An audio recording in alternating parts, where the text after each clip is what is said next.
Hello and welcome to another episode of Brandy Unboxed. We have a very special episode for you today. I can finally feature one of my favorite companies, Onefinity.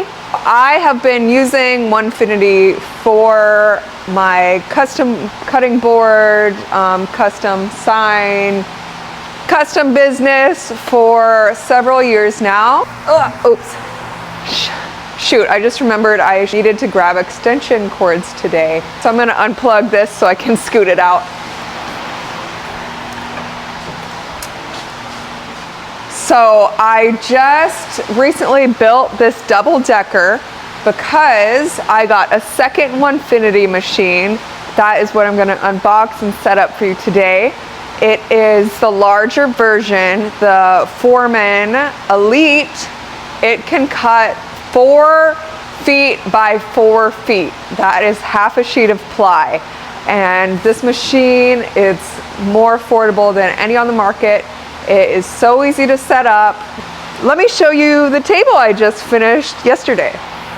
So it has 2 levels. This one has my Journeyman that can cut 32 by 4. It's what I've been using, but let's be honest, I'm a tool girl. I love new stuff. So when I saw they had a larger one, I was like, I need that. I have a larger space. Unfortunately, not large enough to home two large Onefinity side by side, but I wanted them both. Sue me. So we have the smaller one underneath on wheels. I haven't made any cuts yet, but they're on casters that I can lock. TBD on how the cuts are because I can't really access that one in the back. Some people had concerns about that. So we will see how it cuts. My last one was on wheels. Like there's a little rocking with just the front ones locked. I can lock that third. But if it rocks, it's all gonna kind of rock together. And honestly, it's pretty sturdy. I think maybe if I push it in the corner and then lock it, then we'll really be in business.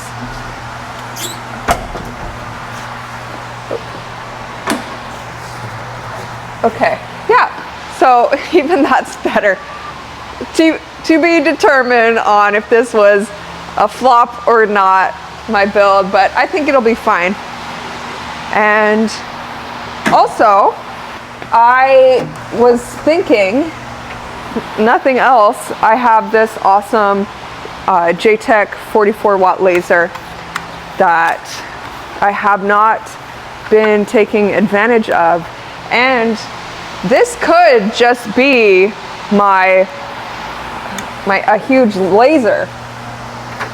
So we have plans, but I do plan on being busier around the holidays and I want to have them both cranking out products. That's the rundown. Let's get to unboxing that new Onefinity. This is how they arrive, and it comes with the 3 different rails and then you just put those together.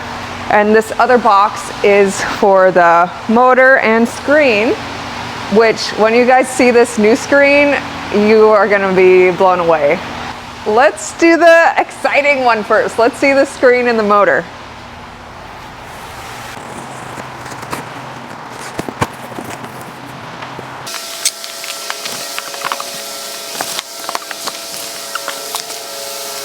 And they always include a little note and something that your machine specifically cut.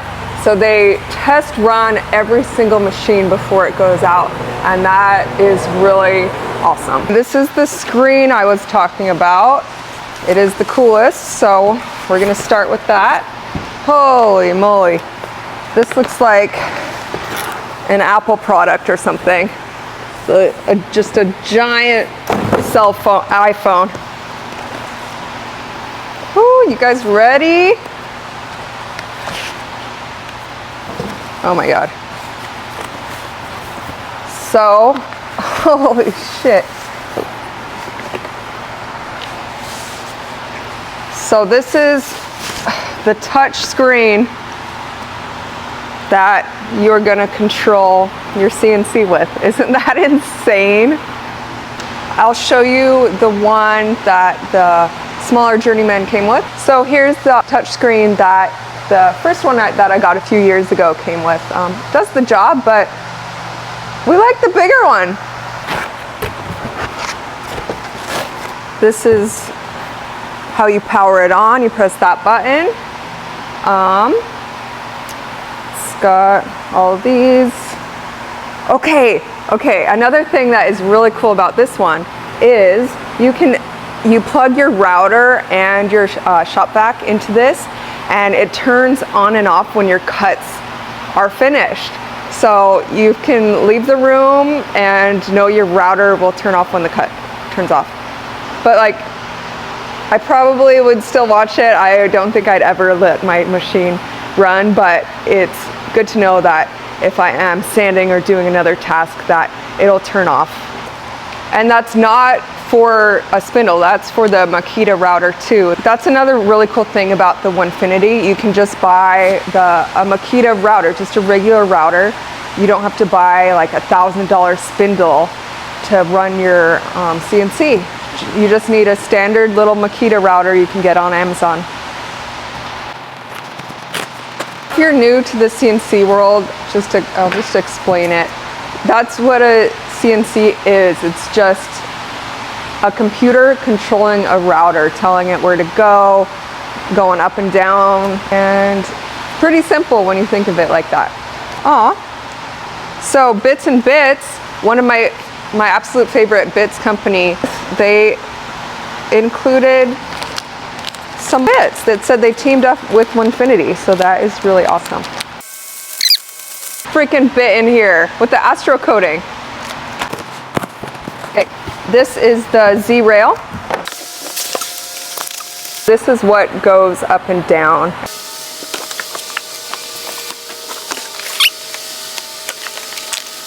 Okay, here's all my motors. More motors to set up, 3, and the last box. All the cords, lots of cords in here, so you know what cords look like. Oh my God, how did I get it up there?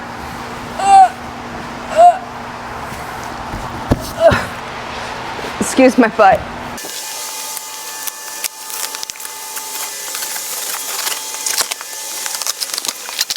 What we're gonna get is some boxes in boxes.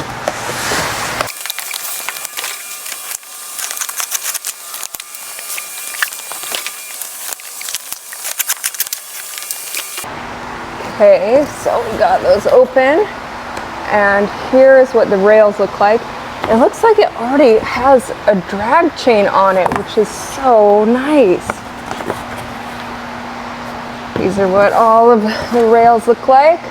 So we just have to attach the 3 rails together pretty much. Okay, so I put everything on the lower Onefinity.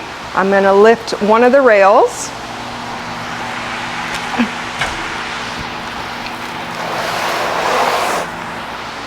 Not too bad.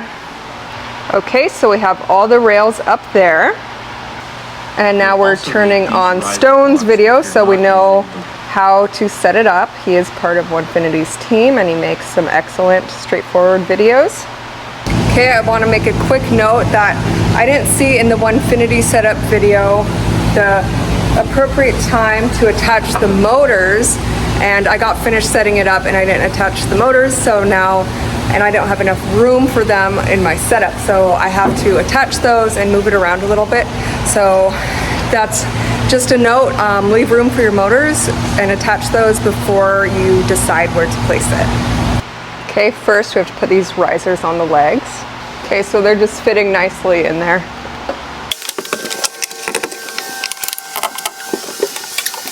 That's a big table. Then space it 48 inches apart. And then we want to pull these up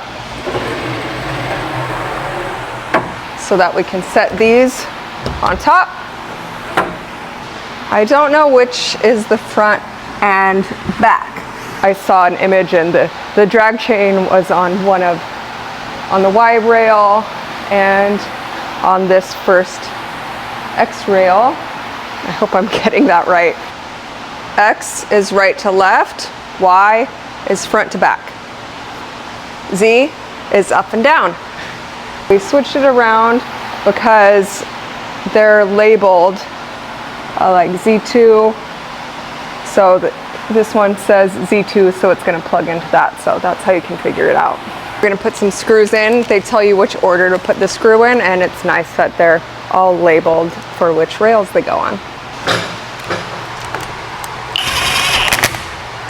And we're adding the screws here first so that this will be secure, and then we just push the X rail back and that will line up the feet perfectly. You can push this one back now.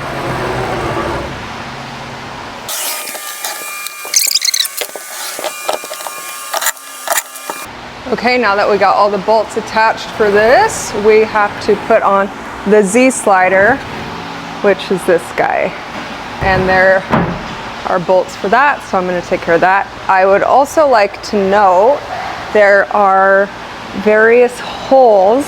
So say you have a really thick piece of material, you can move this up and then you can cut a lot taller. Okay, now we're going to install the Masso screen mount. That goes right here. Okay, now we put the mount in here, the arm. There's a little nut and washer that comes attached with it, so there's no confusion which piece it is. All right, didn't realize this part would come so soon. Now we get to set the screen inside. Wow, this is incredible. Now we can start plugging in these cords that I showed you earlier. They're all marked where they go, so that's going to be easy. X2 goes there. Z2 goes there. Okay, everything's plugged in. Now it's time to choose where you want to put your controller. I think I want to put mine right here. You want it close enough that all the cords can reach to it still. I think we have everything hooked up, so the final thing is turning it on. Okay, it's working. And she's up and running. This is all foreign to me. I need to learn what all this means. And I have some cords to deal with, some plugs to figure out, but everything is set up. I hope that was helpful, and I will hopefully post a second video of them both up and running and maybe go over some pros and cons of my setup and if it was successful or not.